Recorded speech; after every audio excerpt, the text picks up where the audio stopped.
Hi, Andrew from Sachs, and welcome to video number 7, our 7-video sequence on performance development, including 360-degree feedback. Earlier on, we talked about some particular models of performance development, making them simple, making it goal-based, and basing it on effective performance conversation, which is a partnership between the leader and the staff member. In this, we'll be talking about what the research evidence and practice tells us about what makes really good 360-degree feedback. What is 360-degree feedback? Well, firstly, it is performance development. It should be used to optimize performance. Now, you could say that it's purely development orientated, but I think the key thing to understand there is that there is a sense of accountability, governance, if you like, when you go out to a group of people and you ask them to rate a particular leader. The format of these things is typically as follows. You will have the person rated by themselves, their leader, staff, and peers. So peers are people of similar level within an organisation. Now, you can also make it broader than that. You can have indirect staff or contacts across the organisation, and it can also be constructed in such a way that people external to the organisation will participate. But it is performance development. It's designed to help people to improve their performance, but it's also used very often to deal with a situation where, let's say, somebody has negative results from a leadership point of view, staff are leaving or something of that nature. This is a way of remediating that and getting really clear guidance about how to improve. Performance development is not objective, and I think that's a really important point. We've made that point in other parts of this video sequence. People who want performance development to be purely objective are going to be disappointed, because if you look at the things that are purely objective, you lose so much stuff that's important. So I would imagine everybody watching this video is concerned about their reputation. They want a positive reputation. Well, reputation is entirely subjective, isn't it? So performance development should be appropriately subjective, and 360-degree feedback is entirely subjective. It focuses only on opinions. So 360 is, by research findings, at its weakest where it focuses on objective things like goal attainment. Does this person make budget? Well, just check whether they make budget. Don't put it in a 360-degree feedback process.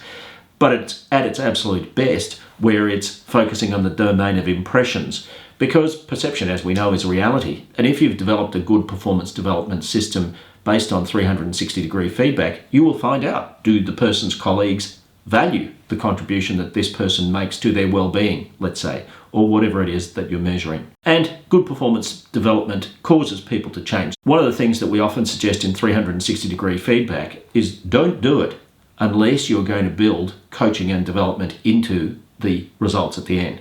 In other words, undertake your 360-degree feedback process with the mindful consciousness that you will create a development plan, and then that development plan will be enacted. And what I mean by enacted is where people will have the opportunity to respond to that, but also they will be provided with coaching or guidance or training or whatever to cause them to optimize. There are some key points to understand about 360-degree feedback. Firstly, it's strong medicine. If a person's never been through 360-degree feedback, or even if they have, getting that feedback from other people is something that may challenge them. And I've seen so many times where you're debriefing somebody on 360-degree feedback and maybe they've got pretty good results, but there'll be a couple of comments that really hit them, that really get them in a soft spot. You've got to make sure that the person's properly pre-briefed about what results look like so that they can be ready for that. But they also need to be debriefed by a skilled person who will be supportive in the way that they debrief. Acceptable levels of trust are a prerequisite. You know, I've been asked by executive teams about setting up 360-degree feedback, and I go into the organisation and I'll say to them, well, I don't think you should do it yet. You've got to build levels of trust in each other before you do this. Otherwise, you run the risk that it can be a kind of an exercise of politics. So I think it's really important to ensure that satisfactory levels of trust are there. You need to set up an appropriate governance structure. And what we mean by that is that the governance structure should be associated with things like confidentiality. So who will actually see these results? Secondly, who will determine who the raters will be? And so you can imagine if a leader's going through 360-degree feedback, at one end of the spectrum, you've got the possibility that they will choose all the raters. Well, most organisations are not happy with that because it doesn't smack of good governance. They could appoint their mates to give them good feedback. Somewhere in the middle can be a better solution, where the person who is to be evaluated suggests some people to rate him or her, and the person's leader, or maybe the HR team or somebody, suggests some others. And so it should be an agreed amalgam of those. How many? Well, the largest we've ever done was about 270 people. That's really unusual. Often there's sort of 12 to 20 people involved in those various rating categories: self, leader, peers, staff, that kind of thing. Instrument choice. There are typically two forms of 360-degree feedback instruments. One is a kind of a standardized measure, and the standardized measure should be developed through good psychometric science. So we should know from a measurement point of view how these questions perform. They should have been through the standard test development processes, and that will allow you to get what's called normative feedback. In other words, I am at the 60th percentile on this characteristic for leaders in Australia and New Zealand. That sort of stuff can be really helpful. The second category is what you'd call competency-based, where you might build questions out of particular skills that are relevant to a particular organisation.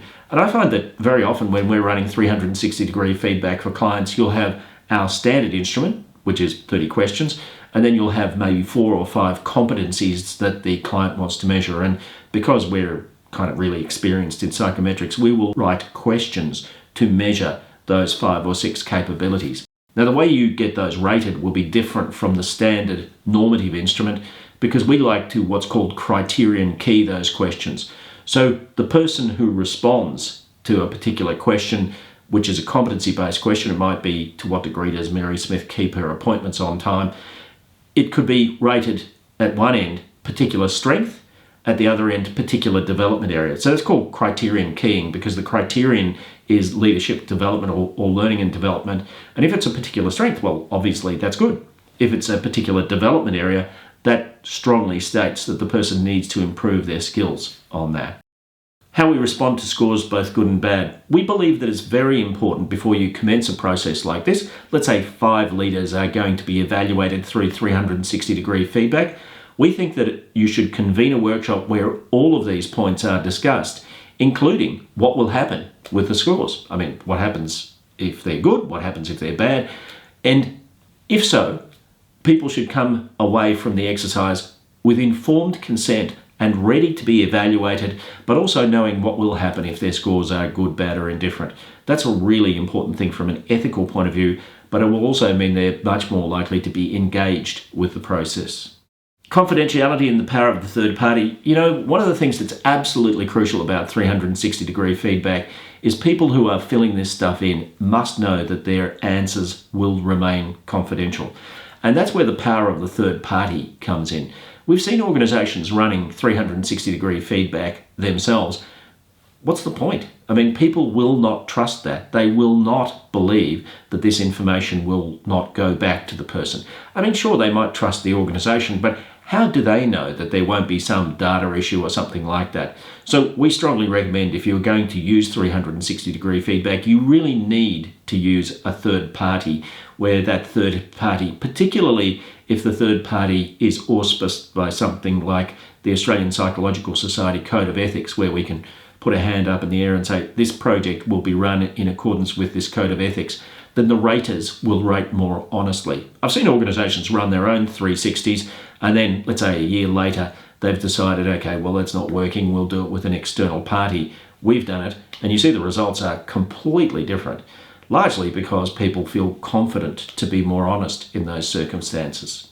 So the instrument options, here are the two that I mentioned: normative, standard items versus competency-based. We find that many organisations, in fact most I would say, tend to use an amalgam of, let's say, 3 or 4 or 5 competency-based questions in addition to a standard set of questions, which in our case is 30. About 5 years ago, we developed this instrument that you see in front of you here, and we just show you a few of the sections. This has 10 sections, and the first 5 are creating a learning environment, being supportive, fostering teamwork, encouraging autonomous decision-making, which is really empowerment, creating clarity about performance standards. But you'll notice that the questions are extremely brief. X is helpful to staff. X is kind to staff. X tries to have good relationships with staff. And these numbers here, CFA, that stands for confirmatory factor analysis. This is sciencey stuff, but you'll notice that the factor loadings here, 0.891, 0.9, 0.87. That matters because these factor loadings in effect are mathematical measures of the degree to which this question measures specifically what it's supposed to be measuring. And the reason that we can measure 10 areas with only 3 questions is because the questions individually have high factor loadings. Now, how they work together, there's other mathematics to determine that, but the lower the factor loadings, the more questions you have to have. So look, I don't want to go into this too deeply because this is not why you're watching this video. It's really about the fact that science is an enormous help. So, just to summarize, 360-degree feedback when it's done well needs an ethical framework at the start. Things like, what's the confidentiality? Who will see the results? What will happen after the results are created? And I'm suggesting that you shouldn't do 360-degree feedback if you're not going to build development into the process after the results are garnered. And look, the old saying for this is diagnosis is damaging.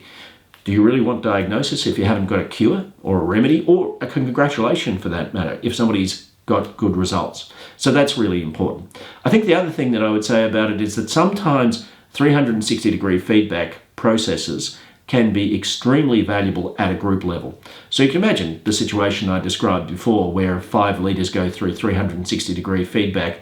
If you combine the scores of those 5 leaders and average them, you may well find out something fairly valuable about them as a group, because results can indicate 2 things. They can indicate accuracy areas, but accuracy areas is I think I'm really good at this and everyone agrees, or I think I'm really not good at this and everyone agrees.